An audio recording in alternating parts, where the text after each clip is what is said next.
So what inspired this look today? P. My boy instead of got a whole name. My boy just got initial today. P. You know, What inspired this look today? What you say you're feeling goonish. I'm feeling kind of Pablo no Esco right now, the man. You know, so I just feel like P.O. You know, I need to conceal my identity today.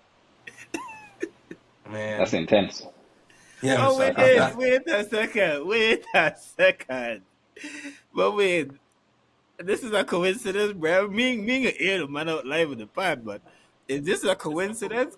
I remember the little FaceTime call the other day. I didn't know my boy come out, yeah, man. See why I my guy have no feed the fish? idea.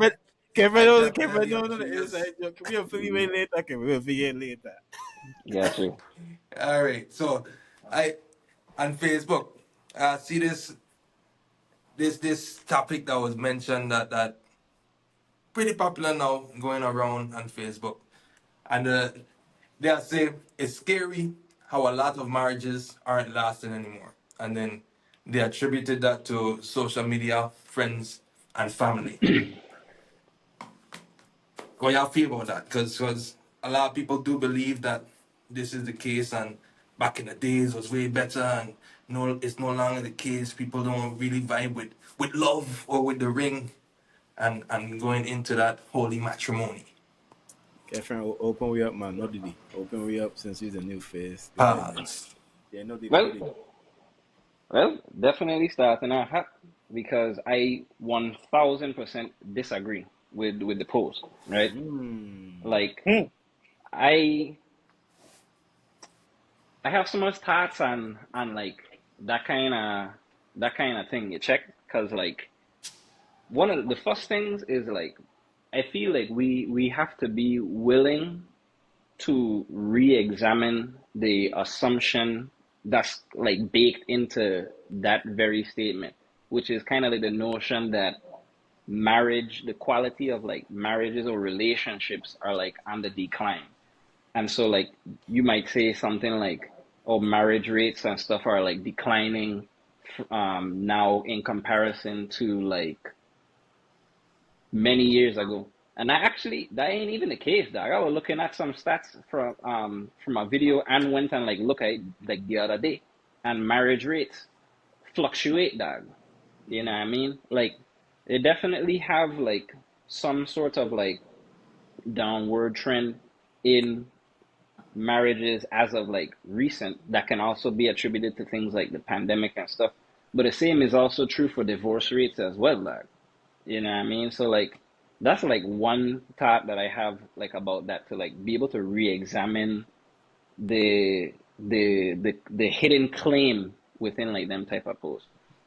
The second thing is like I ain't saying that like social media, well actually I might say social media don't ain't like a main culprit. Social media is a tool, right, that we to use to do all sorts of things, right? And I'll definitely admit, right, that like the effects of consuming social media, that is to say, like comparing other folks' highlights to like your like low lights, can elicit like certain feelings and them type of stuff.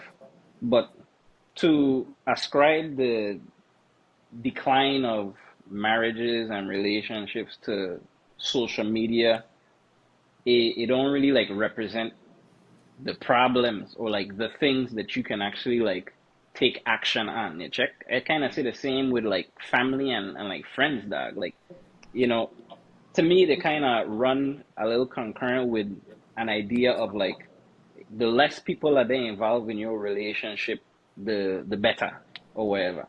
And I can see again where that there plays in, but I absolutely have a hypothesis of the culprits that are involved in like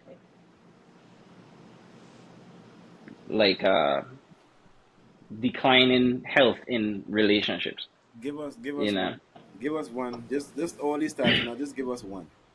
Well, the main thing that I think is a adversary to healthy relationships or long-lasting relationships is really a sort of absence of emotional intelligence and maturity.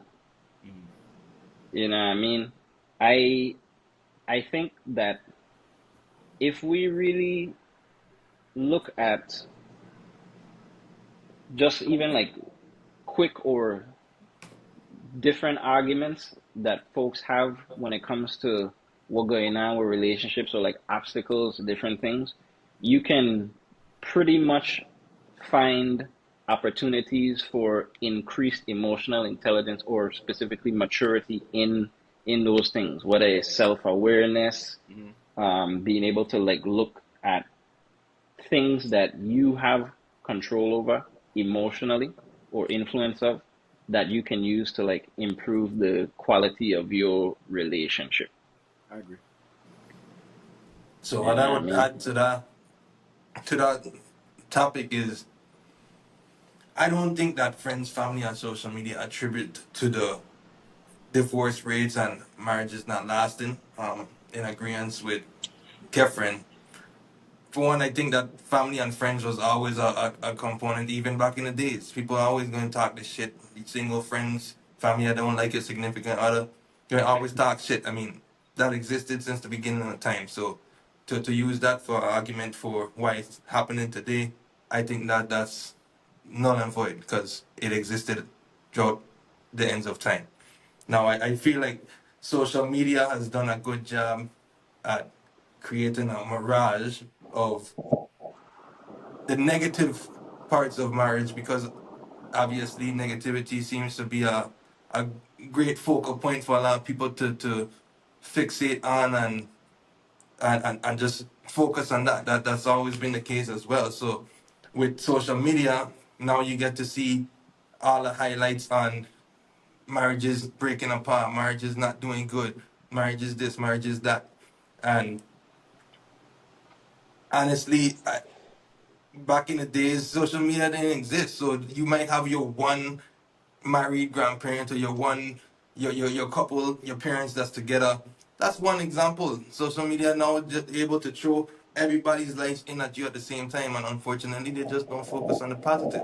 Hey, So my boy, Dude, better smile like that. dude, even dude, even them examples, right?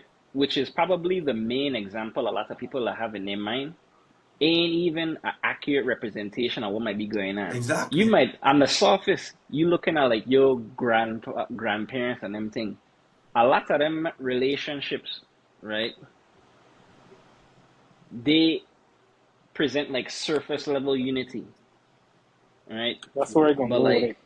yeah, they present surface level unity.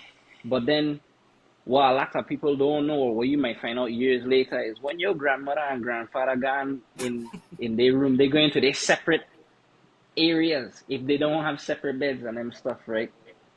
And like, of course, that ain't that's not like a thing for every single like relationship and stuff. But like to me, another part of that is like you might see people quicker breaking up today as a result of a lot of things. But one thing that I might highlight is like increased opportunities of like greater agency, especially among women. Back in them same days, you our grand what going on fireworks and then all right. Well man, dropping well too much bars. yeah, well Yeah. back in them same days, women who weren't able to walk probably ain't had no other choice but to stick around that. You know what I mean? So like the whole thing about you being able to just up and leave and uproot your life was virtually impossible. I agree. So it's like while you can use some relationships as like an indicator of like prosperity and stuff, the reality is not all of them were like that at all. You know what I mean? And that's probably the number one anecdote that people will be thinking of. So this is funny. So then a little fact checking myself. Just to be sure we're talking with some kind of factual, what we assume to be some kind of factual data. And Khefren is correct. As a matter of fact, in the last few years, Some good data. marriage rate has been up. This is according to CNN. Like I say, I can't sit on here and say who is the right. Oh, actually, but now our next site, we can just go with this one. Most of them saying, some of them saying it's up, some of them saying it's down. Divorce, It might differ across the years. yeah, and then divorce rate is going down. Not down in a big amount, but it says going down. But this is my take on it, and I going to agree and disagree in the same sense. I think some of the factors that you say are the real causes. I would say social media could be a catalyst. Maybe not now, but I think in the future it gonna have more effect. In the terms of if we start to talk about emotional intelligence, critical thinking, and just the place that we are, where we're in a kind of a microwave society with everything is quick, quick, quick. We kind of jumping into things. I could see if we continue on the path of okay, we're not improving the education system. All the kids them going to YouTube for a lot of their things, so they're not really getting the kind of critical thinking skills and these kind of the educational pillars that we would have had in our foundation going forward. I think that could then possibly, and this is me being hypothetical right now, possibly lead to deeper problems with emotional intelligence, with critical thinking, with patience and so forth that could then maybe lead to those kind of problems coming about. But just on a blanket sheet of paper, I wouldn't say directly that it's social media. I think it's kind of overblown. Same thing that Fari said. You kind of seen all the negative, and you're not necessarily looking for the positive. I would say, like, I know a lot of people are still getting married, you know what I'm saying? Though I do know some that's taking their time, in the same sense, the fact that they're taking their time, when they decide to get married, they probably going to lead a lot more lasting marriage, you know what I'm saying? So it's kind of like a double-edged sword. But I do think in the future we could possibly see a problem. I don't think the problem would be necessarily with getting married. I think the problem would be with how quick they get divorced. Because I think we're coming from a place where you seeing everything so perfect now, to the point that I might get AI kind of exemplifying this perfect life now. I think that could have an imprint in okay, now I get married and I don't have the patience to deal with simple things where back in the day or no, I would have more tolerance for if I wasn't succumbing to all this. Oh yeah, they have a 20 million options out here. Just boss off. You ain't got. Don't worry about it. They got next month. They're gonna do this. We got next month. You know what I'm saying? That kind of mindset. If I'm making sense. And then last thing I'll add to this topic, and then that's it for me. I do feel like dating culture is one thing that um can have a negative effect, and I guess in many cases do have a negative effect on marriages because you already get in this routine of going with somebody, leaving somebody, going with somebody, leaving somebody, which it wasn't that extreme back in the days, or at least in my opinion. This is not based on any statistical facts right now. But a lot of people, virginity was actually seen as sacred, and a lot of people didn't go out and do these things until they met their husband. Religion was a bit more extreme back in the days with how a lot of people were brought up. Um, Definitely speaking from a Caribbean grandfather standpoint, grandmother standpoint, grandparent standpoint, because yeah, I feel like dating culture now is a lot different than it was, and it gives you that idea that you could always leave, and then coupled with the fact that women now have these opportunities and they are making their own money and they are doing well. It's not like they have any reason outside of love to stick around. It's not like they need a man in order to uphold these the economic standpoint, the life that they would have had if they had a man. So, but I overall I do feel like marriages are healthy, they are doing fine, and it's just all to do with whether you are ready or not for marriage. Some people do look at just the wedding and not beyond that, and all the trials and tribulations and the ups and downs that you may have. But I don't think that marriages are not lasting. I think it's just a hyper focus on the not lasting marriages. Like your shit, Bryan. Anything you wanted to add, Brad? Ah, But you guys had some interesting takes. I like where Khefren was going, but I lean more towards Deshaun's side.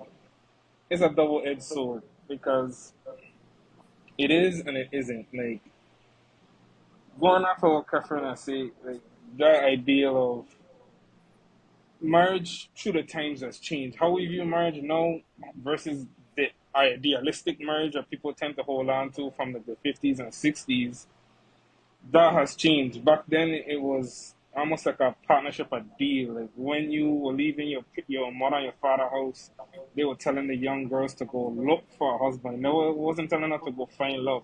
Go find a husband so she could take care of you because you 18, you 16, you're no longer a responsibility. You need to go find a man who's going to take care of you. Sometimes, it may be for love. Sometimes they just set you up. You have a single son, I have a single daughter. I need you at my house. He has a job down at the mill or doing something. He could settle it. You guys make a family. And he was in charge of everything, the finances. He took care of the home. And divorce just wasn't a thing. I'm pretty sure half these women, if they could have divorced their husband, they would have. So I feel like the rates would have been higher. Now, in this time, the times have changed. Women, they don't have to depend on a man, like you said, Fari. They have the independence. They can do what they want.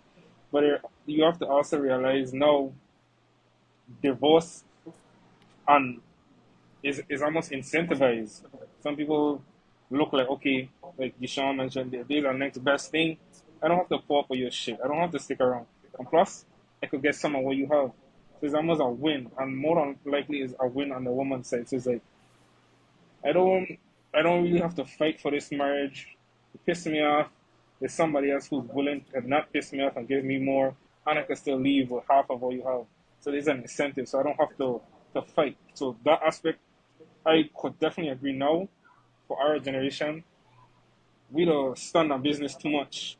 We don't work hard for much. So we gain a little disagreement.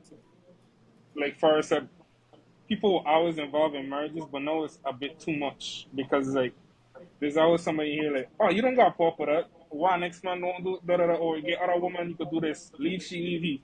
Says I was a quick to done. We're not working hard. Like man, if back then things only so easy replaceable. Your head gasket in your old Toyota gone, you would fix it. You check. No, you replace the part, you just buy a new truck.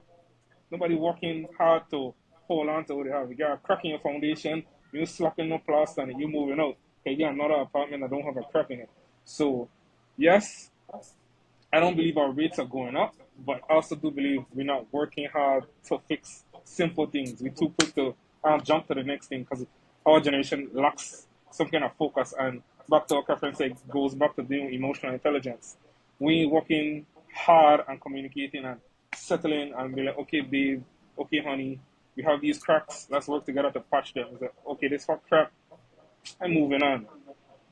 So statistically, it may not be showing that okay, the rates are going up. But again, going back to what Khefren said, maybe it's because they couldn't go up. They probably would have been higher, as high back then as it is now, because people will stay married, but they out of love. They in different rooms.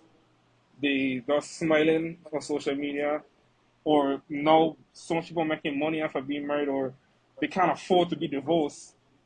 So the rates could really be high. Or a lot of people, let's just bring in the military. So much of our mothers got married by living together. So those rates, people look, like I said, our generation lazy. So you can be married on paper, but you're not together. Hey, that's a good So point to I that. do believe that. That's why I don't believe numbers could fit in this day and age. Numbers could fit anything that you put into Google. So Them I start. don't. I believe I believe the paper divorce rate may be increasing slow or quote unquote, like you guys said, low, but the love and the unity, that they're dead because you guys are no longer putting Wait any for work it. into Yeah, anything. no. People are together and separated. You come on social media, you smile, and then you're like, all right, bitch, you go to your room, I go to my room, or are together are for the kids. As the kids turn 18, so this year ain't showing a divorce because our kid's 16, but by the time they're 18, okay, boom. So 2 years from now, that's when you're going to see that spike in the divorce rate. So saying that it's much higher. Those numbers are just based, if you have to track those numbers. You have to look if that Talk your person has shit. kids, what their jobs are, what their 401k is, what dual finances they have together. Because those are the things that keeping people together now. Like, oh damn, I can't afford to divorce. I can't live on my own. We gonna gotta sell this house. The economy bad. We have kids. We have this social media page. So y'all need to stop. Like the pushing in a thing and looking at numbers and say, okay, boom. Those numbers need to be tracked based on the statistics that match everybody. So I'm Hey, not agreeing with you guys at all. hey, Brian went in. Brian. Hey, I'm not Brian. gonna agree What with you I guys at gotta Startup. all. say Brian is that startup I while am we are in my working. marriage for love And and I and I growth and I applaud of that. an And I applaud empire. that. And I applaud that. Don't be one of those people smiling just to catch a check. My boy And Or don't Brian be I one of in the those do think people a military lot and of other blood. unhappy people because you can't are in afford to my start boat. over.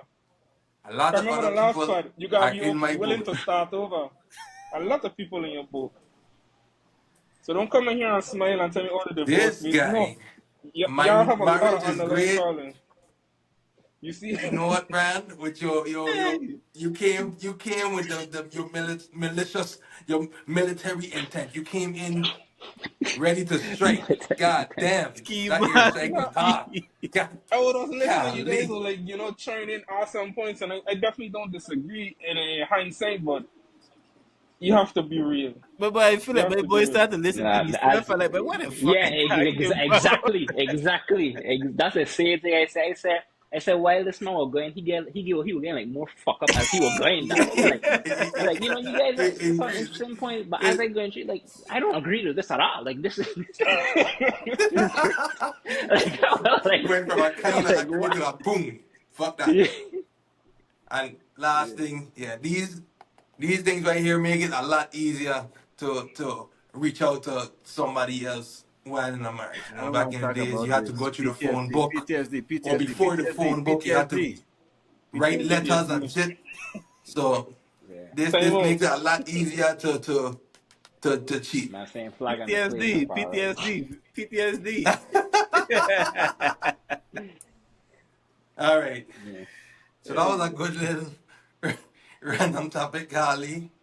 Brian, shots fired. My arm almost got dislocated just now, but without further ado, y'all blackers out now.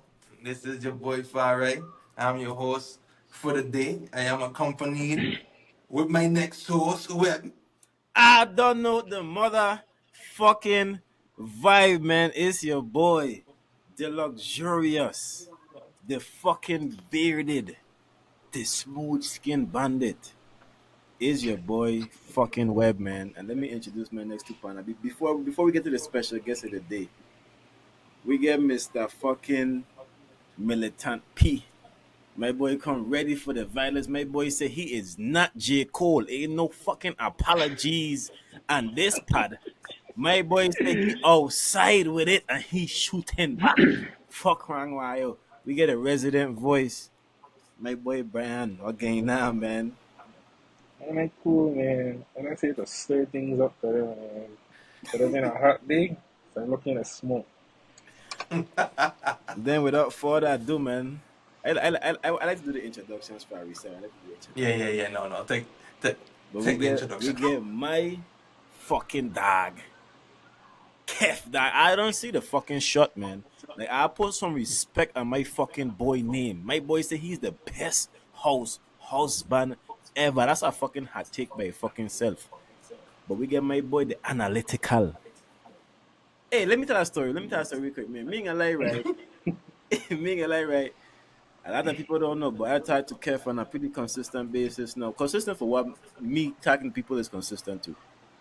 And my boy really helped change and spark conversations that change a lot of my perspective on things and really helped me grow further. So my boy is a real influencer person. He have a real good, strong heart, and the man really mean well for everybody he come across. You know what I'm saying? I'm sure a lot of y'all that's fans of Wawas have seen him on social media with some of his strong takes. He put blogs. Like my boy been doing his thing, and I really respect this brother, man. But we get Kef Dog, the man here today. How you feeling, Khefren, man? Talk to us. Yeah, man. Everything blessed, dog. I give thanks to y'all for allowing me to come on y'all platform and just talk the things, man.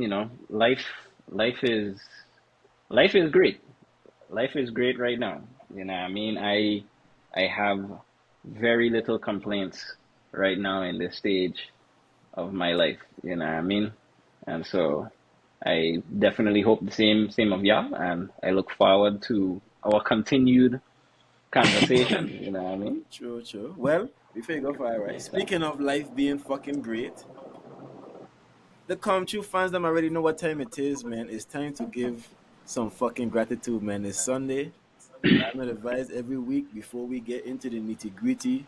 We're gonna give some gratitude to whoever it is, whatever it is, making you feel gracious today. So we'll start with you, Far Right. Far Right, talk to us. What are you giving gratitude for this week? What am I grateful for?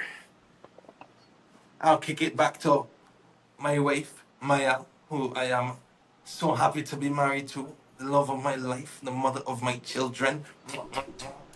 I just want to show gratitude to her. I think the episode we did record it never did put shed light on her, but she really does a great job as a mother, as a wife. She really holds it down and allows me to be flexible in a lot of things I wouldn't have been if she wasn't around. She allows me to be myself. She she's just the light of my life, man. And I just want to show appreciation for her. Big shout out to Maya, man. Who want to go next? Any volunteers? Done. Well, I guess I'll definitely piggyback on what Farah just said. So definitely, I am grateful for my own wife, Nigencia James Saki. As I told you all when you asked me how everything is, life is great. And the reason why life is great, especially right now, is because after a successful time doing her dual masters, she was offered a very nice job that enabled us to move to Austin and also enabled me to take a break right now from working, right? As you highlighted, I have a very fine apron here that says best house husband ever that I am currently doing. And, it leads me into the other thing that I really have like a overwhelming appreciation for, and that is really homemakers. So anybody that is in a homemaking position, whether you is a single parent, a regular parent, housewife, house husband, whoever, it is like you are greatly appreciated. And I am very grateful for those who have impacted my life as well as those who continue to impact others' life. Because I think that's a thing that is like get invalidated a lot, especially when it comes to like different arguments, especially when it comes to the man versus woman thing where like, oh, all you doing is cooking and cleaning and all them stuff. But like if we'd have said time is money a lot, then we might like say, and I see this on a post that time basically equal money, Mm. right?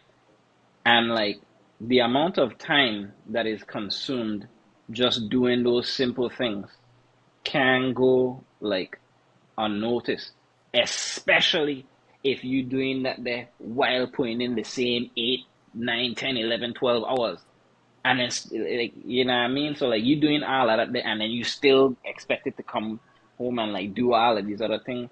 So like I think thinking about it from that standpoint, it really I really feel with gratitude as I am just going through my own journey in embracing more of these homemaking tasks.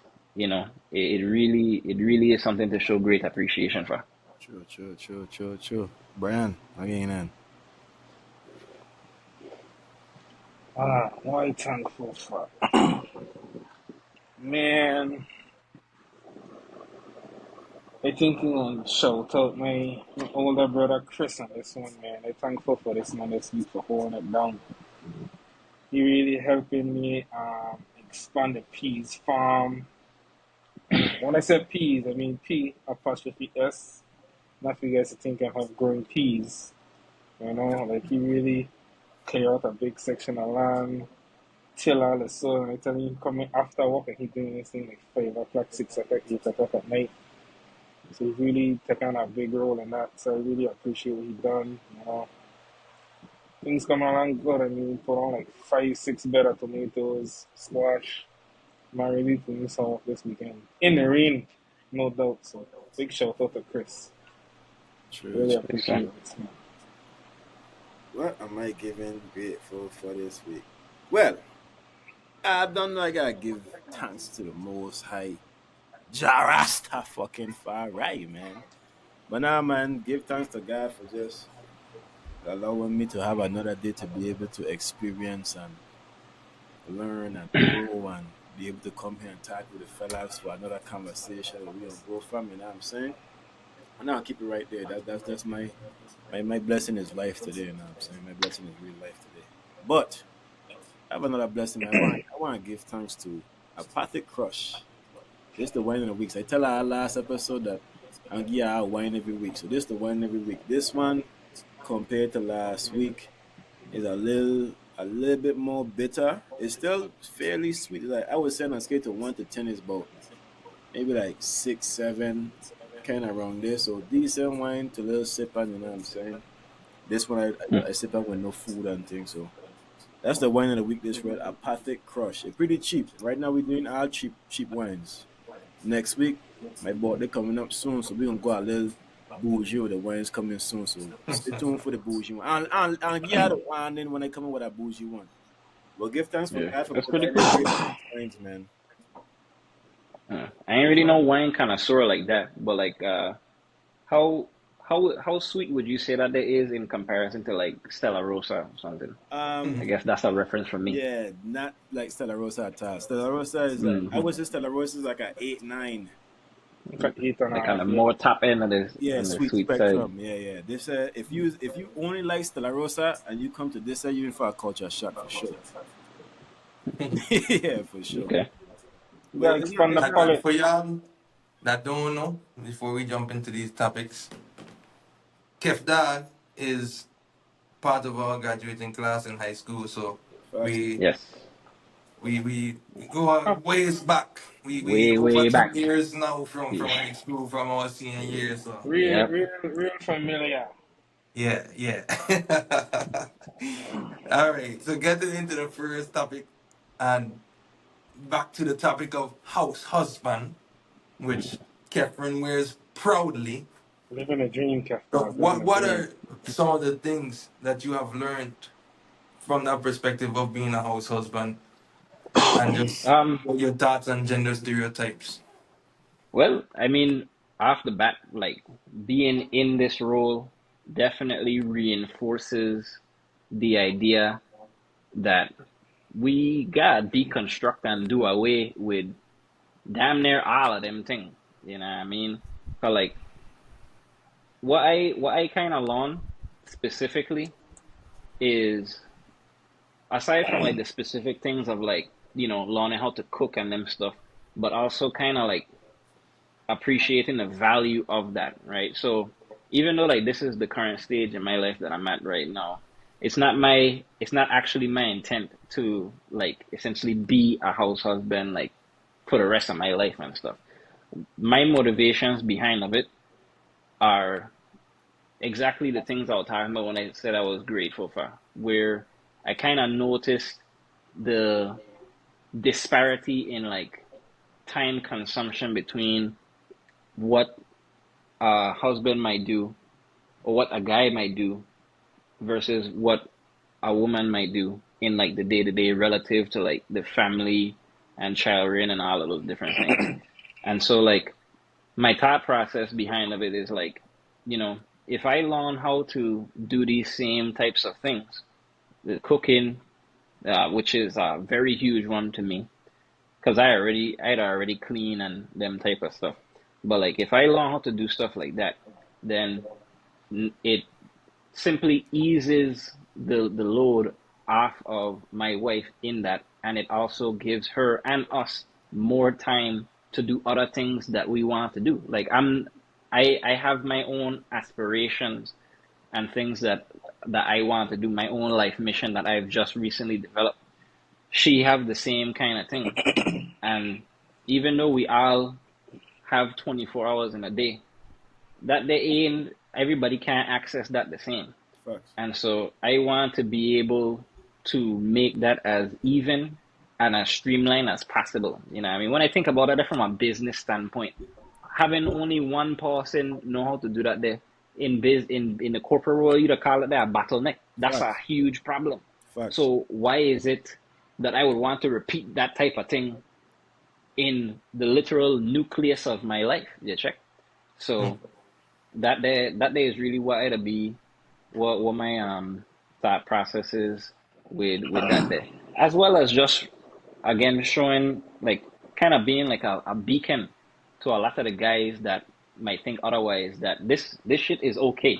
Like it's more than okay to be in this type of thing. I don't feel any lesser. I don't feel effeminate. Nothing. You know what I mean? The same Khefren as I've always been. You know what I mean? So that's So just one of the I things, guess man. a question I would like to double down on.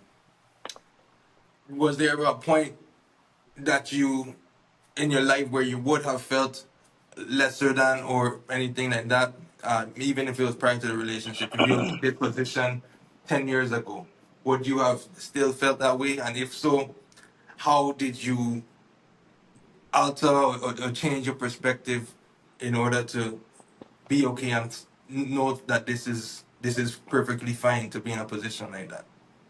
Yeah. So 10 years ago was a minute, but I I don't I don't think like I can't think of any one moment then where I might have felt like that. But when we moved up to the States, so like right now I didn't in Austin. We were in Chicago for my wife's schooling and stuff. And I kind of knew that like this particular point in our lives would have been a possibility because of her field. She did do UX design and, didn't make bread. And so there was a point in time where I was like, man, they're gonna have a situation where like she could be making a lot more money than I am, dog. And like, while I wasn't like, I didn't feel super terrible about it, but it was present enough for me to like think about it for an extended period of time, you check. And so what I will say, what I did or exercise that helped me to, you know, come to terms with that and just move forward productively is the same thing I would advise anyone that does feel like lesser than in that. And that goes right back to not only the emotional intelligence stuff that we were talking about, but also exercising critical thinking, right? Like when it comes to the emotional intelligence, that they're basically speaking to your ability to interact with, process, and manage your emotions. And so being able to engage in some self-awareness will do wonders for acknowledging the problem. Because a lot of those problems are characterized by our unwillingness to even acknowledge its existence. Like it's like the elephant in the room, and we just trying to ignore that feeling, and it takes a lot of energy to ignore things of like that magnitude. And so like the more you do that and the more you habituate that, the more likely you're going to develop very negative behaviors or reactions to that. So like I know a lot of folks and seen a lot of posts where you have guys essentially invalidating women in that same position that my wife did, where they're making a lot of money or don't pursue them and all of these different things. But it's not that in and of itself is a problem. The problem more so resides within in terms of how you feel about that and the threats that it presents to your ego, basically. So that emotional intelligence is definitely a huge part in navigating that. And of course, critical thinking, because being able to step outside of your situation and think more objectively of how this thing benefits both you and the person, it it's gonna do wonders. Like again, this ain't this thing, this arrangement that I'm in right now, it's not the end, nor did I like not have a part to play in where she's at. We did this as a team. You check? Even the job she applied for. Somebody wrote her resume, right? Mm. So like, it's like things like that. And even like in being able to talk about like the goals that we have individually, as well as how we can incorporate them, all of these different things helped to not only ease any of those kind of thoughts, but make them like eliminate them altogether to where like they ain't even like existent. I want You to know what I mean? I want to bring up something, and I could say this is almost personal in a sense. I think when it comes to the conversation about being a house husband, I think for one, we like we say, the emotional intelligence in terms of like pride and those kind of things to be able to say, you know what, I ain't really the breadwinner. Going back to those same gender norms and thing, but I think so a little bit of it, as a matter of fact, is fear. You know what I'm saying? Because they fear that you in a position that you vulnerable in a sense. You know what I'm saying? Because right now, let's say you ain't working or whatever, you just in the home, whatever the case may be. You could feel like, you know, why if she put me out the house?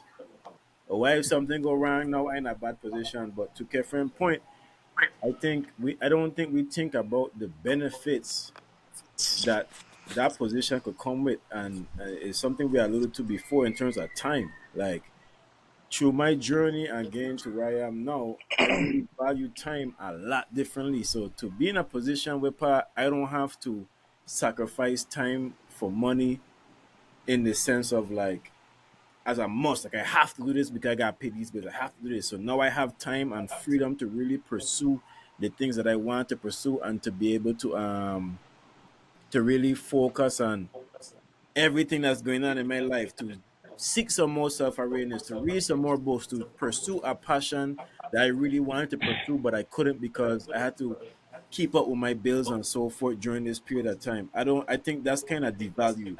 You know what I'm saying? I don't think, in general, I don't think we really value time as much as it should be valued. You know what I'm saying? And you could speak for yourself, Kefren. I feel like you're in a position now where you now have the time to really structure out things a lot differently compared to when you had to grind to be able to make sure Yep. everything is a fucking afloat now. You know, you could really carve out and really think about some things that you really want to do and have the time. Let's say you want to go back to school. Let's say you want to pursue this other skill that you didn't have time for before. Like you really have the time to do all these things. So that shit could like, and then it goes back to the same conversation we had earlier in terms of like how marriage is set up. You know what I'm saying? You gotta really be able to trust your partner and have that faith in them to be able to support you and help you through this journey. You know what I'm saying? But I think that's a really powerful position that you in. Now other man gonna say, nah, he's a gal, like these kind of things. But from my standpoint, in the terms of the leverage that you guys have now, in terms of you were there before, now she set up, now you able to set up wherever you want to set up now. I think you have amazing leverage. I think going forward, you can only be great at that point.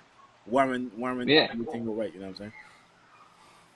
And it also just speaks to teamwork and having a partner who's also emotionally intelligent, because there are situations where on the other side, on the woman's side, being a breadwinner, where she kind of uses that to intentionally make you feel lesser than, in Yeah. especially in moments of like arguments and things like that. So it also just speaks to emotional intelligence on that side.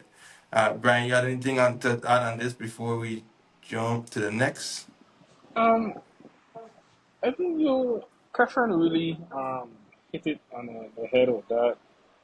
I like where you went on it at the end of our. It really depends on your partner and your communication and level of intelligence.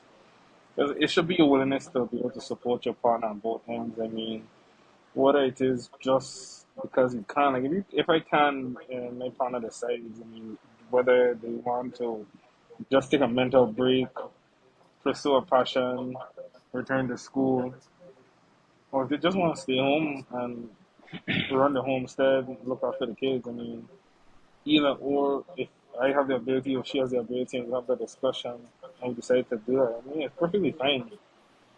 And you know, guys, know from the last pod, I 100% support house husband. It's a goal, it's a dream. You check, Let, but yeah. let me So touch yeah, anything else? Eh, Go ahead, bro. let me touch it back real quick. No diddy. I want to talk on the general shit real quick. I Mm-hmm. gotta say, 'cause, you know, people out of control these days. I want to talk on the generals real quick. Yeah, I know I like to say that some things on social media is not real conversations. It's conversations you have on social media. The reality is, Mm-hmm. right, if we're being realistic, man them, and I talk, like I said, I love to talk to the man them. I could call me, pick me, like I picking me for woman or something. I been getting girl all my fucking life. There ain't no pick me for no woman. All right? But I gonna tell her something. First of all, woman ain't accepting, they ain't too much accepting these man that ain't willing to let me go wash some clothes every now and again. Let me cook some food now and again. First of all, the medium income in America is like 50 something $1,000 right now. Half our mothers can ain't making enough money to even be demanding these kind of gender roles y'all want of these women. Y'all want because at the same time, y'all want these women now to have ambition to cook to put in some bread because nobody making that much money to be able to sustain according to the national average. So there's no way you and an income of 50, $60,000 in here telling me your wife gotta go work all fucking day and then come home and not once in a while you can't cook some food, not once in a while you can't wash some dishes, and she gotta deal with used to. I need to start putting some respect, and the same thing Khefren was saying. The amount of time that when they do these things is allowing you the freedom to do what the fuck you want to do. But you're not looking at that because you using up your time playing game, using your time watching Netflix, so you don't really value it that much. And when it comes time for work, you're looking at that type of way. But get out your fucking head. If you were really about the business you were talking about and all these things, that extra time that she taking to cook, you could be doing extra thing to go making some more bread or chasing your dreams or whatever the case may be.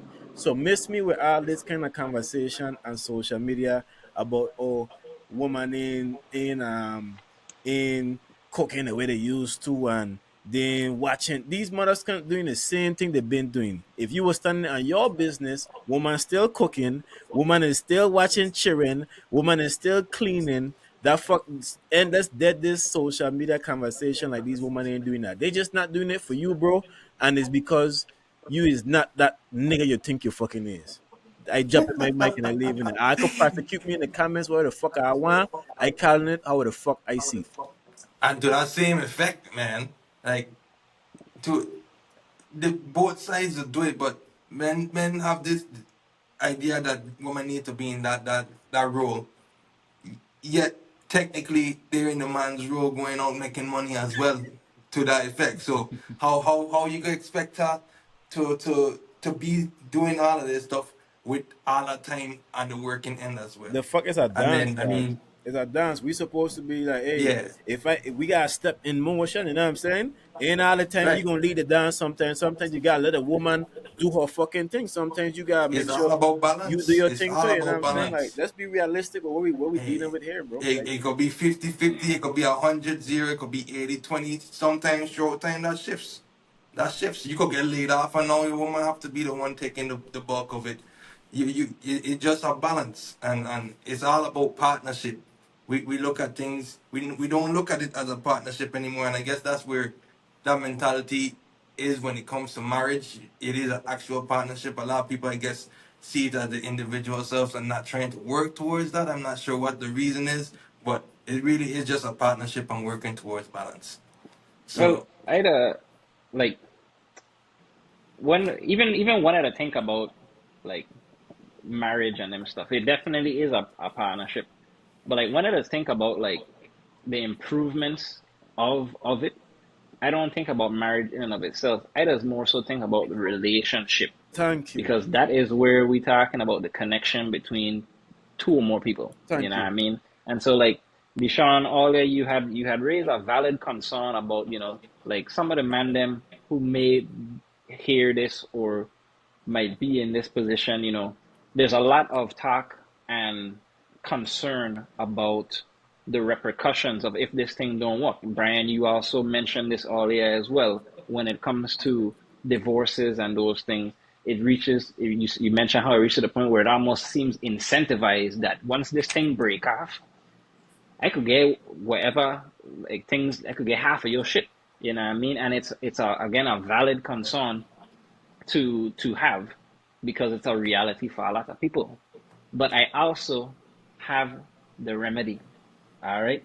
And Pack it your is the shit. same thing that I have been talking about for the duration of this podcast when it comes to the emotional intelligence. And I will be continuing to repeat that stuff because it's actually a part of a framework that I have been kind of working on in my free time that I have been utilizing, right? Because like when you think about like building a healthy relationship, right?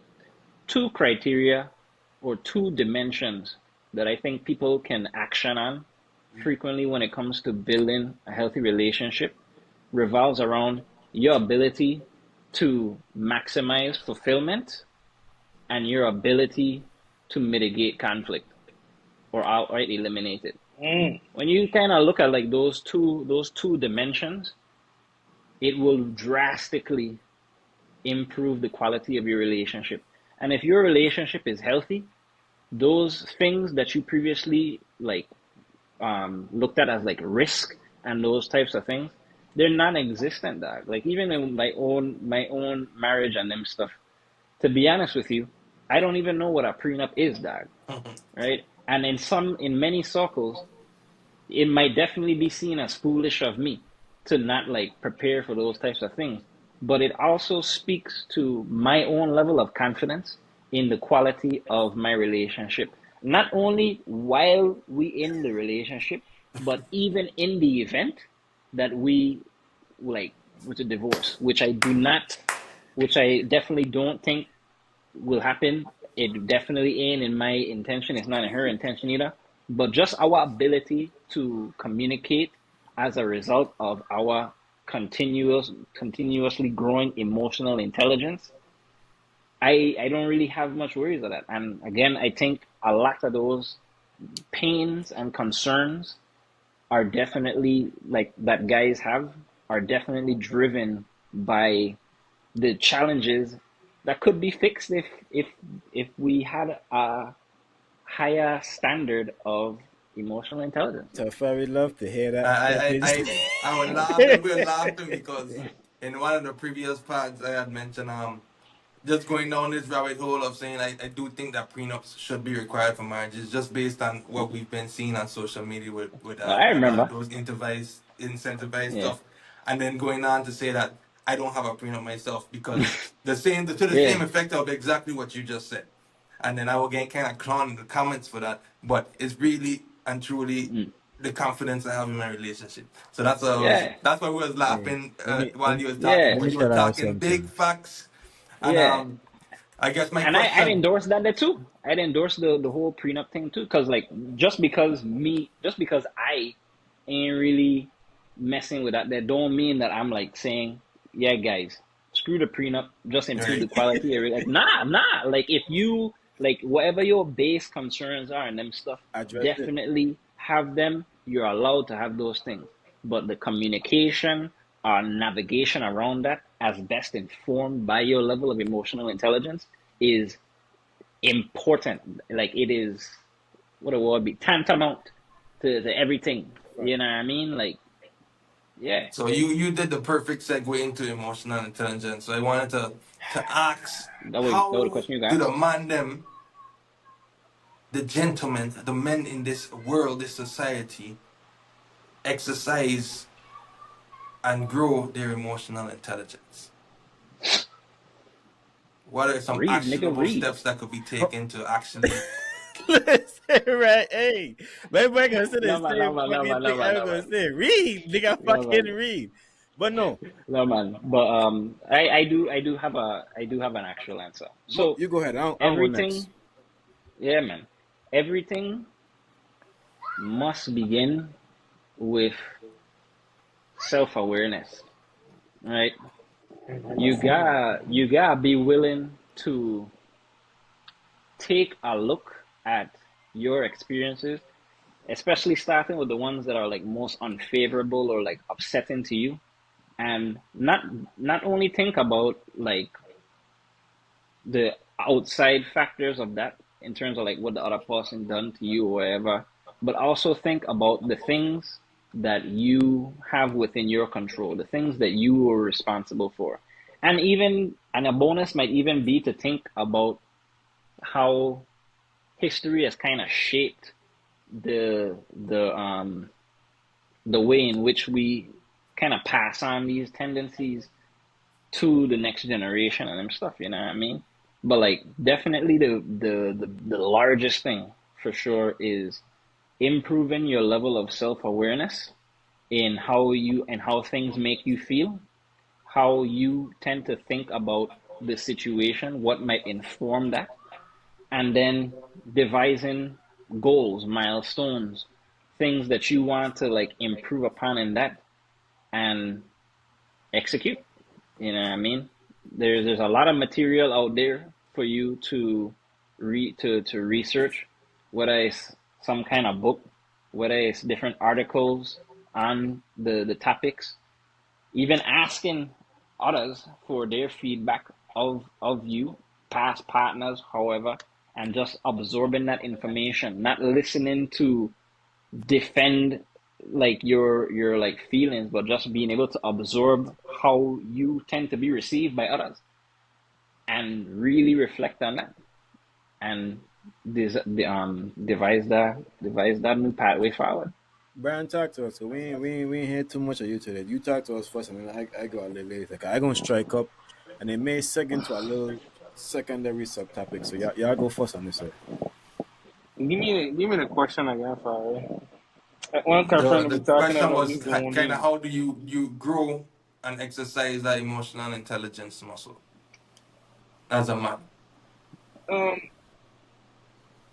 First, it depends on.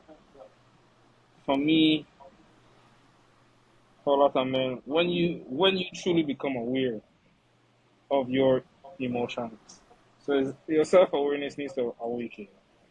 So I mean, like if you're able to tap into self awareness from a younger age, emotional intelligence can have more stronger roots because it it first stems from your surroundings, how you grew up, the people in your life. You will see and notice things, learn from them, listen, and you'll see how those things affect you, how it makes you feel. You see things in other people's relationships, the do's and don'ts. You see what the results of not speaking up or over speaking before listening. You'll start to absorb and suck in those things. So the earlier you're self aware, your roots of emotional intelligence are planted deeper down, I would say. So for me, because of the household I grew up in, I saw a lot of things that I didn't like and saw things that I did like.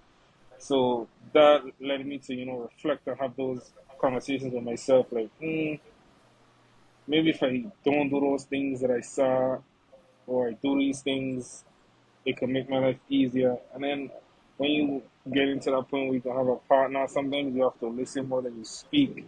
So that also, strengthens, so you can know what you want and how to communicate and convey your feelings in certain situations.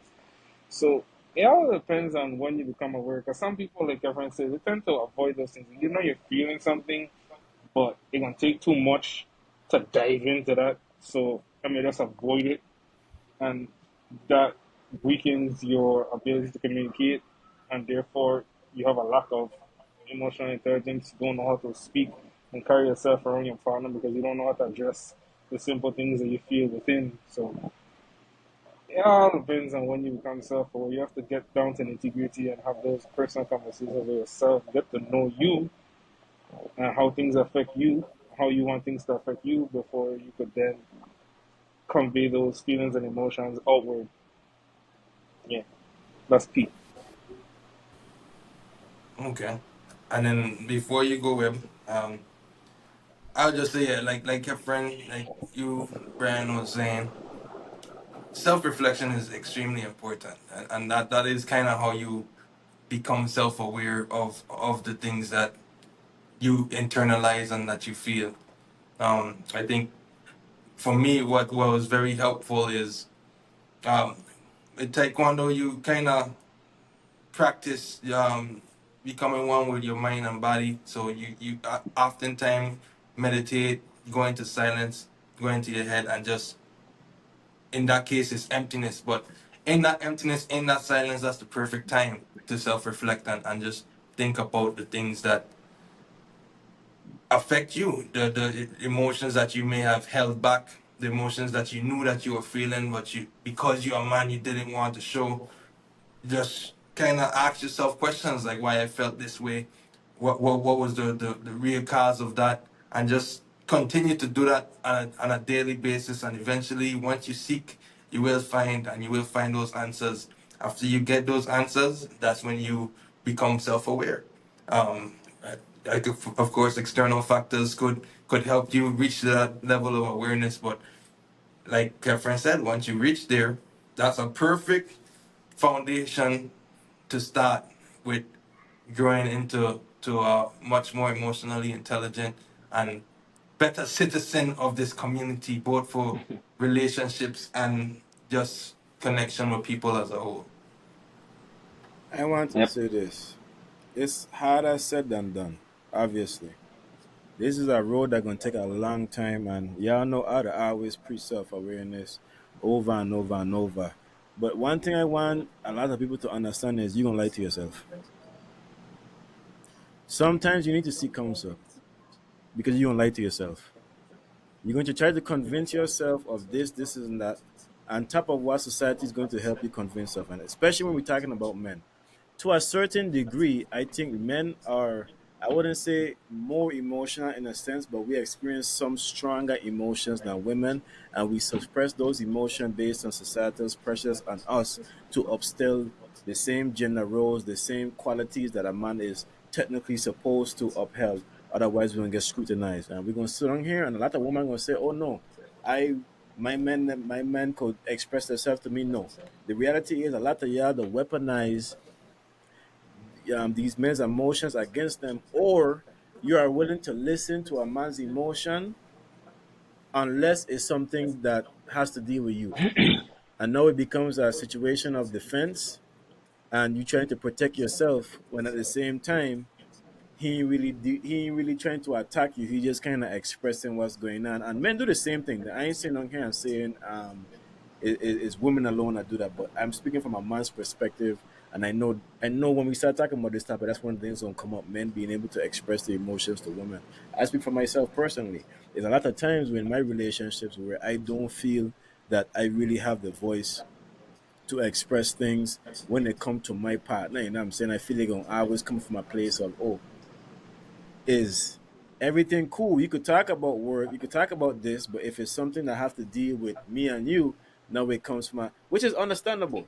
You know what I'm saying? Because of course, if somebody coming at you, you're going to want to defend yourself in some way, but we have to be able to identify, and it comes with the same emotional intelligence to be able to listen without being able to argue, and men the same way, being able to articulate yourself and understand how to present your concerns and your emotions without making it feel offensive to somebody. Because if you coming from the place and you don't even have no kind of emotional intelligence or no self-awareness, you're going to express yourself wildly, and it may come off of just that, and you may not even realize that. Goes back to the same thing that Kevin was talking about earlier. Read. I wouldn't sit on here and like I told, I think we talked about it, I don't know, for the last part of the pod before. I could sit on here and say read, read, read 20,000 times. Our mothers ain't gonna read.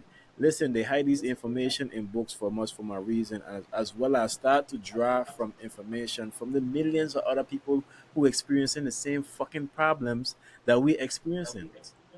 And if you are serious about your progression, if you are serious about being able to grow and take on these attributes and be a little bit more emotionally intelligent, you will be more willing to be open and read, and you'll be more willing to go out there and seek counsel, because this is not something that you're gonna see, you know what? Oh, I can read 4 pages of, coincidentally, I just posted the book Emotional Intelligence on my story.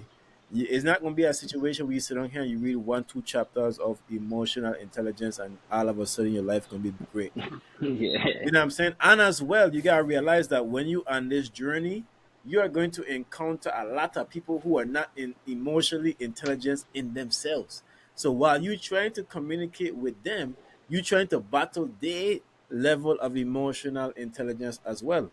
So understand that this is a growing battle, and you really need to start to understand who you are. Sometimes take a time away from the social media, take a time away from listening to certain people, and sit with yourself and understand and find out a way to articulate what you have going on to your partner, or maybe you talk to your friend. Like I tell people, like I don't talk to Khefren about a lot of shit in my real life. You know what I'm saying? Like I don't really hold back anything. Like Khefren know a lot. He don't know everything, but he know a lot of things. But I do that because I recognize that, in my opinion, at least, it may be there, maybe not be there.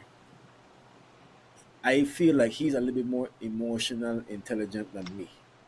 So me recognizing this will say, okay, you know what? I'm trying to get to this point. I'm dedicated enough to say, you know what? I'm going to confide in him certain things, and I'm going to bring up certain situations to get his example.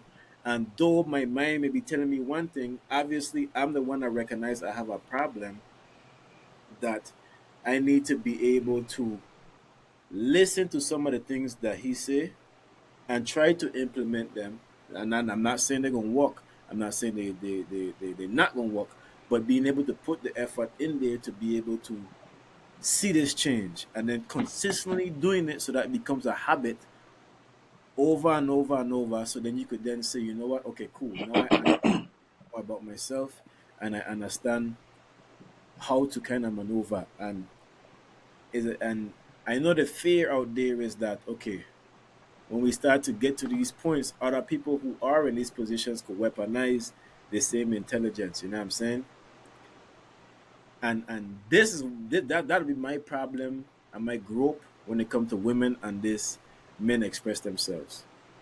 The same, in my opinion, my personal opinion, some of the same people that I have personally seen talk about men opening themselves up, and we're going back to social media, cause I think social media have a big impact. That's where we get consume most of our information now. Yeah, are the same people joking and clowning men for being open and being a little bit more in tune with what we call the feminine side. But then on the back end, you're gonna come and say, "Oh, it's cool." No, you have to realize that people are watching these things, and as much as y'all say these things in real life, these things are real life. You know what I'm saying? Like, and it goes back to, I don't know if we get caught in the podcast or with our offline conversation. The same thing of being a community and being able to cultivate our environment that we want to see for each other to prosper.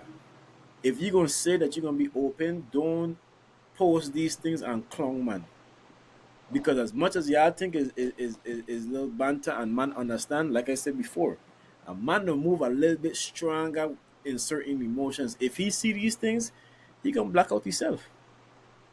He's going to black out himself, and he's not going to bring it up. They're going to internalize him, and that's why man to start killing man and all these things are emotional reaction. These are no bad man thing. This fucking soft man thing. If you really being honest with ourselves, you're so emotional that you decide you want to go kill a man over whatever disparity you have with him.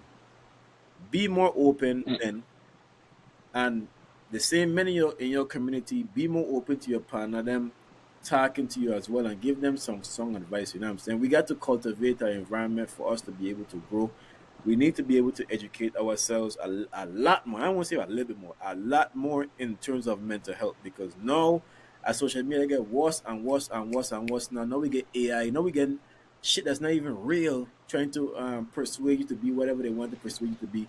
Now is a time where we really need to focus in a lot more on mental health, both as men and women, and to cultivate an environment where we having more of these conversations. We've been a little bit more vocal about it, and we're not joking as much, because this shit ain't funny. I tell people all the time, I lose more people to suicide than I have lose to gun violence. And to me, that's insanity. You know what I'm saying? That is insanity to me. And that shows that we have a big fucking problem. And I do not think it's going to get better on the route that we're going right now. I would Yeah, have. absolutely. I definitely agree. I want to issue a challenge to some of the guys them because in some of them same social media posts, right? Like I've seen in a span of like a week, I've seen at least 7 different posts from like copy and paste stuff from like women that might say, "Men, please talk," or "Men, please vent." Right? This probably is a hot take, right? But this only represents a part of my stance on the matter. But when it has come to that day with like the whole thing about emotions, and I were talking about like I on the podcast we're talking about victim mentality, and our second podcast with Lani. When it comes to that emotions thing, very few groups the victimize themselves more than men. I agree. I'm not going to hold you. I completely agree. Very few groups that victimize themselves more than men. Even looking at them same posts, right? You will see more guys discouraging the idea of venting and them thing than you might see girls doing that. And you, in many of those posts, you see somebody share it, like a guy, you'd be like, nah, I ain't trustworthy and all of this different stuff. I gotta do X, Y, and Z. And you would see more women like vigorously counteracting that type of thing, as opposed to women actually agreeing with that person, like, yeah, we'd actually do that. Now, I'm not saying that, of course, to say that that don't happen at all. Absolutely, I've seen just as much videos with that type of stuff. But again, with the phenomena of social media, I think it, because of like how viral things that go and how popular narratives does be, we readily confuse what's popular with what's common, and they're not the same thing. You know what I mean?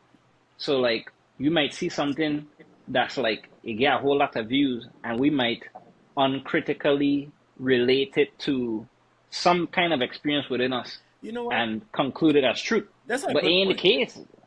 That's a good point. Because realistically, right? Actually thinking about it now, right? And realistically, when it comes to social media, and I have known this, but it's really like just me listening to the conversation and just thinking about it. One thing that I kind of forget, and I probably forget this in a couple parts to mention it, the algorithm. Precisely. Realistically, right, the algorithm is really going to show you what the fuck it think you want to see, you know. So if you As already have, characterized by what you to click. yeah, so if you already Right. have this pre-notion in your head of whatever the fuck it is, enable to keep you engaged on the social, because we gotta remember every single social media platform's goal. People don't yes, social media is a tool, but I don't even think it's a tool, it's an ecosystem in itself that have a goal of to be able to Yeah. keep you on that platform to gain views, to gain money, whatever the case may be. Yep.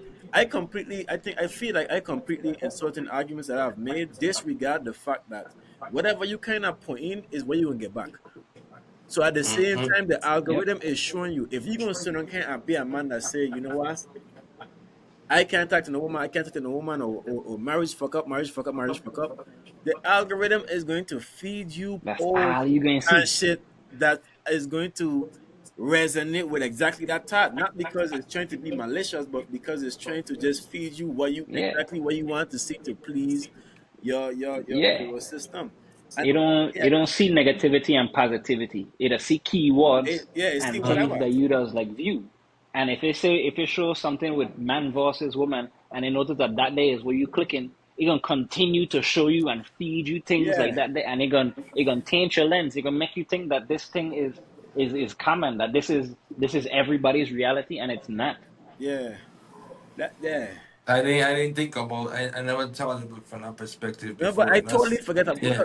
because sometimes right, I'd have conversation with women about certain things, and they'd be telling me stuff, and I like I won't say just women in general, and sometimes I'd be naive to certain things, and sometimes I got to remember like the reason you're naive to it is because you're not even on this type of time. So the algorithm is not even going to introduce you to this.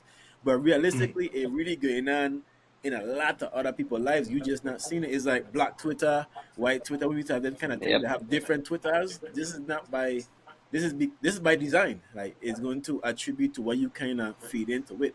And I have I have totally I feel like I have totally disregarded that in some arguments. So it's a lot easier. I go back to say it's a lot easier said than done, and you have to really refrain yourself from. And you have to first of all understand it, because ignorance is bliss. So now that I brought it up on the podcast, guys, ladies, and gentlemen, please recognize that is a thing. And when you're trying to make this mindset change and you're trying to go on this quest of pursuing emotional intelligence, recognize that this is a thing. And when you see those things that is counterproductive to you growing to the place you want to be, remove those things out to your environment and your peripheral. We always talk about how your environment has a big impact on your thoughts and everything. I think Bryan had talked about that recently. Realize that social media is a part of your environment. I saw a post just the other day that says social media in real, that fuck is real as hell. Social media is just as much as your environment as me saying no right here doing this podcast and the people around me. That fuck have just as much of that impact. So when you recognize the people that is not feeding into the environment that you want to be around, remove them. That's all I gotta say now. And that is what we call, folks, an actionable item. And it goes straight It into our next topic. well, Yeah, sorry, Tafari, go ahead.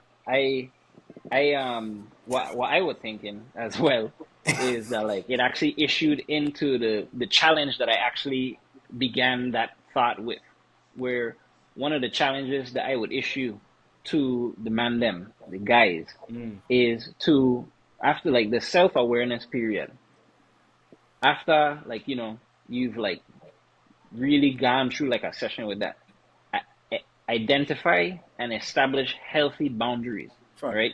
One way to even circumvent the whole victim thing that we're talking about is being able to identify and establish your boundaries as well as advocate for yourself, dog.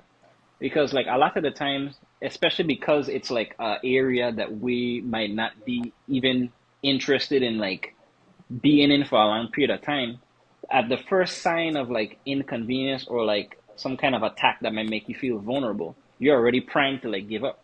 But sometimes people don't always intend for that to be the case.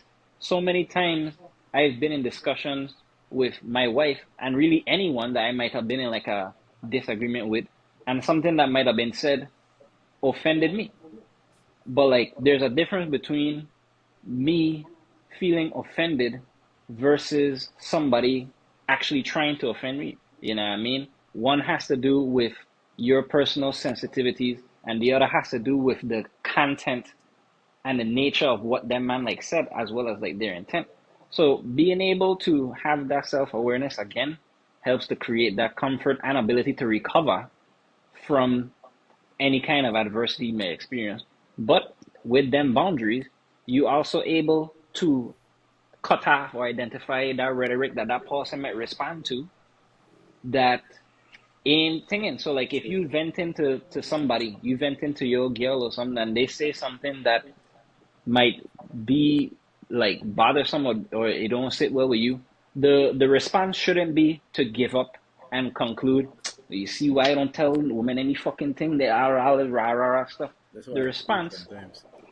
yeah, and it's completely valid, that because it is how you feel. But it's important to understand where that type of thing contributes to your thoughts and how they transfer to your behaviors and how it kind of contributes to things going downhill. We gotta be able to affect that cycle and develop certain, like even if you gotta develop like a line, like, hey, I'm really trying to do X, Y, and Z here, and I really didn't like how you said that there. If X, Y, and Z is a problem, I would appreciate it if we can kind of talk about this in like segments and them type of stuff. I'd like to get this thing off my chest, explain why it was a problem to me. Use I statements, right? Being able to express how this thing made you feel, as opposed to like this person, like you always doing type of something, which would naturally get people offensive. The I statements would help that stuff be digested a lot more. Fact. So being able to establish like that, like some kind of like rhetoric, like in case of this type of thing, helps to keep that conversation moving positively in an upward positive trajectory, right? And you're able to, again, take advantage and build a healthy relationship. It's all about, again, maximizing fulfillment and your ability to mitigate conflict. You gotta be able to advocate for yourself. So I challenge the guys them after after you exercise self-awareness, identify and establish healthy boundaries, right? That healthy part is the key, because I ain't saying, all right, the boundary is she get one time to tell me some nonsense or else I out. Like no, a healthy kind of thing. Like come clean with yourself. Come clean with yourself. Was what was said offensive, or did you feel offended by it? Or even something like in between, right? You gotta come clean to yourself, and you gotta admit where you are in that, because that helps you to set the direction of where to go. More actionable items. I can use that for today. Yeah. And so the next topic and the the last main topic before we get to speak more to Khefren about his current plans for himself is the importance of quantifying goals and actions. Let me jump in. I want to start this off. I want to start this off. My perspective has changed on goal setting to a certain extent. This is a conversation that we had a lot of times between us and our group. I know that for sure. But I haven't been talking too much about. I know I've promoted the goal setting a lot and the quantifying as well. So I'll just talk about real quickly before I get into my main point when we talk about goal setting. The importance of quantifying a goal. One of my mentors always taught me, if it's not measurable, it's probably you're not probably going to achieve it. It's just going to be out there. But one of the things I've been learning recently, and between my mentors and then reinforced by, I just started the book. Not I wouldn't say just started. I just restarted the book Atomic Habits again. Now that I'm able to digest the books, um, everybody, that's a pro tip right there. Sometimes when you read a book, it might not be the time for you to be able to digest the information and use it. So once you find yourself in a different headspace, go back and read some of these books, because you may digest it in a whole completely different way. Atomic Habits was one of those things that really clicked for me. I know we always preach about goal setting, right? And I feel like we emphasize it a little bit too much. One of the things in the book really talked about was, and I mean, I don't want, oh, we won't get into it. I know we had the conversation about like capitalism and stuff a little bit earlier, but I know as soon as the conversation come up about goal setting, usually it'll go in towards like I trying to make a money and About those things. business. Yeah, so I gonna speak on it just because I know it can resonate with a lot of people, but realize that you can apply this to any aspect of life when it comes to goals. Like you should have relationship goals, you should have self progression goals, you should have self awareness goals, you should have whatever goals for everything. But in the same sense, everybody could sit on here and formulate goals. That fuck is really easy to fucking do. I could get on right there on this pod and say I can be the best chef by fucking Wednesday. I could sit on here and say I'm gonna be a millionaire in 3 years. I want to shift and let us start talking about the systems and the processes that's going to get us to these goals.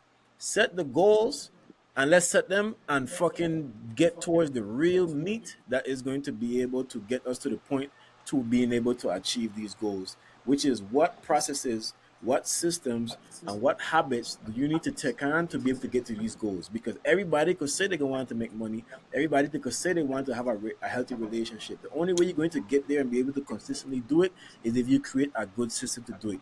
And if you create a good system to do it, you don't have to think about the money anymore, because it's going to come regardless, just based off the sheer work and the efforts that you has put in. It's inevitable to get there.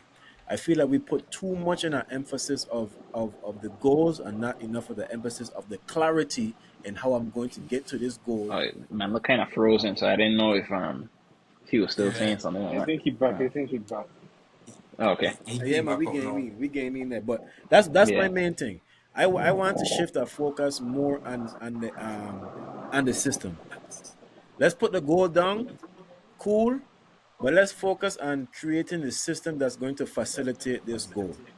And I think But we that, I will think that's where go ahead, quantifying it comes in, because now you and that'll be creating one of these the things. tangible these tangible steps to actually get to that goal. That you could piece it down to what you could do on a daily basis. And of Yeah. course, habits do play an extreme role in this, and you can't even generate those habits just by doing these things on a daily basis. Mm-hmm. Uh, but you could also work on those habits before you even reach to measuring those goals. But that's where the quantifying it comes in, and that's where the meat and potatoes is. I completely agree. Before that, Yeah, it's just a wish. It's not even a goal really. It's not a goal that it's you like a plan to dream. achieve. I should Yeah, say. everybody It's Yeah. just wish. I see something people all the time you saying want I to. gonna be this, or I wish, or this, or I pray this on me. You ain't got no fucking Yeah, plan. That's why when you ask somebody what they have going on, they can't fucking answer you. Like Jaffa, my uncle, for people who know, Jaffa asked me a little bit about that, like why some people that don't really want to share.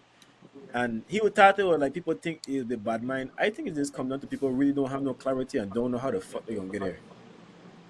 Like they don't have no quantifiable like I don't think people understand really the power in quantifying something, right? Like you're gonna say, hey, I gonna save $20,000, right?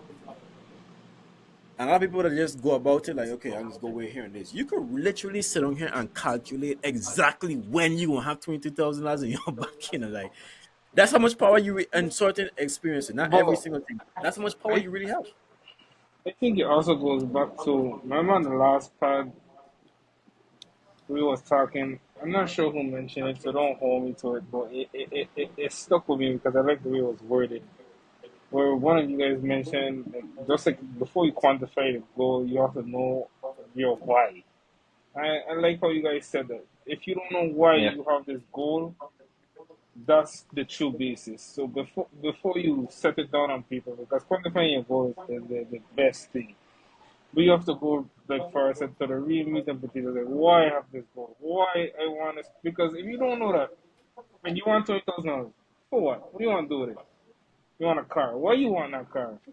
Then put it on paper and make that goal and say, okay, to do this, I got to live my life in this strategic way. I got to walk and maybe a second job. I got to put it on paper so I can see my steps and see exactly how long and why exactly I have to do. And I need to know why you're doing it because it gonna fall off if I don't know why I want it. Like I want to spend $1,000. Okay, I ain't want to work as hard. Then you don't kill it. You have to set it up like you said. Where put it down. Like okay, this is exactly how I'm get to it. This is my timeline, and I know my reason why. Because motivation will come and go. You need that internalized inspiration. Like yes, I inspire myself to do this because this is why I want it. You check. So I like it really connects. I like the fact that these different conversations you're able to just grab an old thought and put it in a new conversation. So I like that yeah. cohesiveness.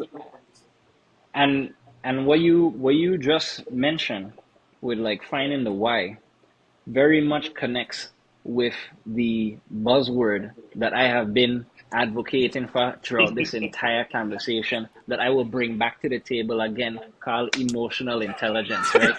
So like because where it fit is, you don't just want to identify a quantification or a quantifiable thing that's highly tangible. You also want this thing to be meaningful Fact. to you, right? And that's exactly where like the why and stuff will come. But you ain't gonna be able to pinpoint your why or even be willing to discover your why if you ain't willing to self-explore, right? Look at what currently energizes you, what interests you, what stimulates you emotionally, right? Even if you don't know the answer to that there, right? You can find the answer, whether it's trying something completely new or, for my pessimist, even doing a thing like looking at things that you know that you don't like True.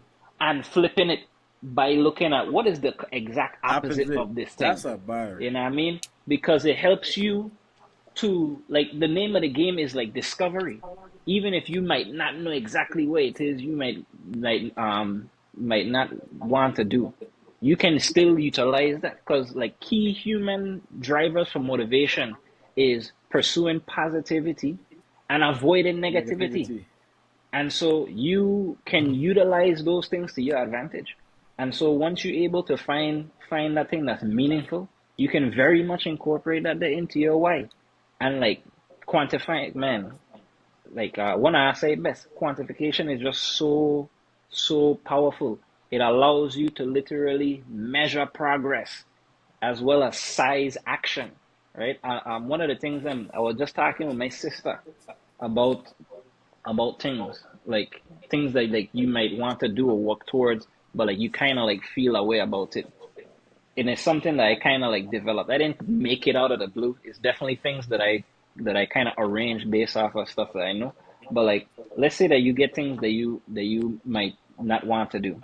After you've broken the thing down into chunks, after quantifying it and stuff, you can do something that I call size the first step down to absurdity. That is to say, that make the version of that task so small as you survey how small it be, that when you reach to a certain point, it feels absurd not to do that thing, right? Okay. So like, yeah, that. So like, let me see what I was doing the other day. That's exactly. I don't do Um, that without even knowing what yeah, it was called. Yeah, yeah, you could give like I a was, simple example like cleaning yeah, your whole house. I was doing somebody resume. I was doing Hmm. somebody resume the other day, and I didn't feel like doing I didn't feel like doing the resume. I don't do like the intake interview and them stuff. So it was just the point where I was just converting them man information into like meaningful stuff, right? So I say, all right, I going I there and this person experience. They have 3 jobs here. I could probably make 3 bullet points out of each. How do I feel about doing 2 of them jobs with 6 bullet points? That's too much. All right, how do I feel about 1 job with 3 bullet points? How do I feel about tackling just 1 bullet point? And I gauge in my emotions while I doing this thing. And you can always get more absurd, trust me. All right, I gonna do just a sentence. I gonna shoot for 8 words. I gonna do a letter. Boom. You check.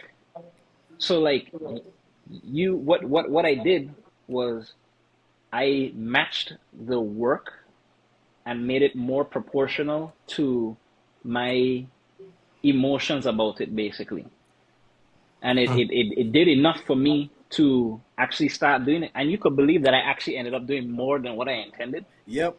You know what I Listen, mean? I Like wish that, I could have that opened the book right now and read one of the paragraphs that I read, because what you just talk about, it ain't directly say in the way you say it, but the essence of what you're saying is exactly what the fuck you talk about. Because what end up happening, right, when we quantify things sometimes is we quantify it and then it end up being like a cost that we don't want to fucking pay, because we still over exaggerate it and make it seem like it's too much. But if you could break it down and down and down and down and down, it To become absurd to, levels. yeah, I like that, to absurd yeah. levels. It become much more digestible, and then you combat that with the fact of compounding interest, not just in the money Hmm. but in life, and over time you're going to be able to achieve exactly what the fuck you want to achieve, warranting everything works out in the way you want it to work out, and you created a good system to be able to do so. Yeah. And you could even create a positive feedback loop for yourself, right? Because like what I had said a while back is kind of talking about how what you feel, what you think, and like what you do are all like connected and stuff. Hmm. And if you break into that cycle, like let's say like, you know, you took notice of the fact that this wasn't something that you wanted to do and you did it. Well, you could journal that there. A same gratitude exercise, right? Talk about what it is that you felt good about, why you felt good about it, and how you could utilize that same thing for future endeavors, right? That helps you to positively reinforce ways, thought processes, thought patterns on how best to tackle that there again. And before you know it, the your mental real estate about stuff might shift more positively because that is where you habituating yourself for. You know what I mean? And taking more control over like them type of tasks. All right. I think that's that was a good end to this topic. And I guess to close it out, Khefren, Yo. the man of the hour. Talk your shit. What you got going on? What any future plans? Anything that you willing to share right now? What's up? Yeah, man, definitely. So to definitely start out, I have been in the practice of announcing my life mission, giving myself permission to say that there out loud, which is to empower people with the tools to nurture their inner well-being and build robust connections with others. You know what I mean? And so, like, right now, I am taking a break. I am really taking this opportunity to just cool the fuck out, as well as build better habits concerning what I think about. Because the reason why, like, that type of mission is really something that I've honestly had in my mind since high school, close to when we were graduating and them stuff. But I never verbalized it or even like made it concrete until this year, February self. You check? Because like I've always been like in the back of my mind, I always been like afraid of like the the size of that goal, afraid of like any kind of like backlash, afraid that I might fail, like all of these different things prevented me from even wanting to vocalize that stuff for years. But now I absolutely am, and I am not afraid to just share that goal. A lot like what Deshaun was talking about, you know what I mean? You gotta be willing to share your goals. Nobody like I know we talked about like the thing with like power of the tongue and those things all in and them stuff, but your own power can very much offset whatever anybody might be commenting on with your Facts. goals. Everything is within your control and them stuff, and I will absolutely take those things that are within my control and execute. After I come off of my break, I definitely intend on building my platform. I want to start offering life coaching, and I am going to be utilizing kind of like a specific framework that I've been thinking about along the lines of well-being, well, specifically inner well-being. So part of the reason I've been advocating with the emotional intelligence and stuff is because it's very much going to be a part of that. When I think about well-being, um, I might not have like an exact definition of what I might think about with inner well-being, but when I think about the inner components or dimensions to well-being, to your inner well-being, I think about the emotional, behavioral, and cognitive.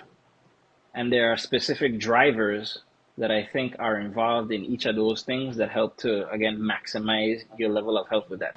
And so for the emotional, that's where I keep talking about emotional intelligence. For the cognitive, I thinking about critical thinking and them stuff. And for the behavioral, I think about direction setting, goal setting. So this conversation actually fit quite nicely into like those types of things, right? And so I want to be able to utilize those drivers to help people to nurture that well-being, specifically by way of like stuff that I've struggled with. Procrastination is absolutely one of them. So it's like the first thing that come to my mind, right? And I can't wait to delve into that because when you see a lot of people talking about procrastination in like popular self-help circles, a lot of them talk about things like in terms of like planning and those types of things. But very few people talk about the emotional impact around procrastination. And I think that that is something that's like a section I can really break into because nobody to talk about that there. Nobody to talk about about the way how you feel about something might impact your level of inaction That, on something, I right? think Because me it's and just so Farai, yeah, it's underrated. fact, I think me and Farai touched a little bit. I don't know if that was the one we are Paul, the first episode we are Paul, but me and you attack a little bit on that. Because really and truly, and I don't even want to get too much into it. 'Cause we end the episode, but really and truly, a lot of people don't understand that procrastination is really an emotional problem. To be honest, I really and truly, that's it. Procrastination is an emotional Yeah, problem. It's really you just driving an emotional response, and that's why you procrastinate. But go ahead. yeah, no, definitely. You know, what I mean, like it really is like emotions in general is a very big part of like our development. And I think that in just the overall human existence and experience, I I propose the idea that our levels of emotional intelligence and even critical thinking ain't really kept pace with the societal and technological advancements. And I think those things underscore a lot of the challenges that we face in our society. Even like even like stereotypes. I actually to be thinking about that bit too. I see stereotypes as something that kind of originated from ideas that were more appropriate in a way back when time, but became obsolete the moment advancement was made. And because we might have been unwilling to, or not even aware of how much it affects us, it just kind of stuck. And so you have a lot of things that just lead to stereotypes and discrimination and all of this stuff. You know what I mean? So all of that there, I want to be able to combat with my platform and eliminate. True. Powerful things, man. I tell people all the time. Very, Listen, very powerful. Khefren's a powerful fucking dude. I think my intro was just me hype gassing the man up. Nah, this is You true. think? Plenty full of conversations that we have had, you know what I'm saying? And to be able to hear the man vocalize. I remember the first time you tell me about being able to vocalize what the fuck you really trying to attack now. And that's very powerful, you know what I'm saying? Like we've talked about here on this pod and we've talked about on our previous pod, the power of the tongue is really real, man. You could really fake. I don't want to say fake, but I'm going to say fake because for some people who need to fake it, that's something that we gotta do. But if you don't believe it, no, just still put it out there. 'Cause you can fake it till you make it for real. Like you really just gotta convince yourself that this is really what you're going to do, and it's going to fucking happen so long as you do the things that we sit here and talk about. You know what I'm saying? And to your point, I feel like people underestimate the power of emotions and just mentality in general, man. This thing have way more of an impact on our daily lives, our habits, and everything that we like to give it credit to.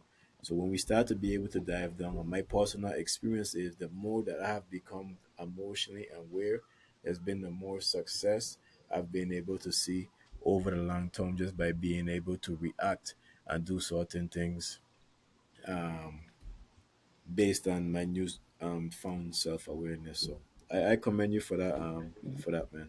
Yeah.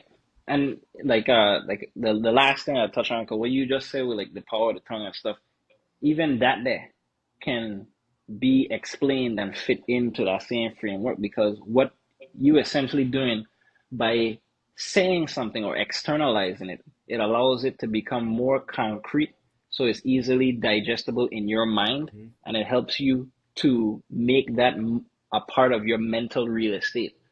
And the more frequently that it like appears in your mental real estate, the more your behaviors are going to align with those actions required to execute this goal, Interesting. right? If you try and execute this thing but like everything is clouded by like negativity of things like you can't do it and those types of stuff, you're naturally going to Leave that way. behave in ways that move opposite of what you want to do.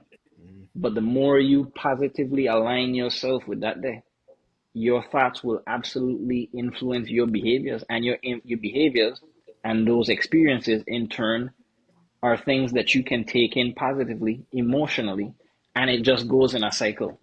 True. And you reinforce a positive feedback loop as opposed to engage in a negative feedback loop. True. Very, very powerful, positive stuff, man. I really did enjoy this part. Uh, Amen. I think this is a great point to close out. Khefren. You see Bryan glitching out over there, Yeah, yeah, Bryan going crazy over there. My gosh. Well, crashing out. pleasure having you, Khefren, on the pod, the Come True podcast. Yeah, man. Definitely, we're going to be hitting you back to come back because this was some I'd be great honored. conversation. Some great conversation. So again, thank you. It's your boy Fari. I was your host for the day. Peace.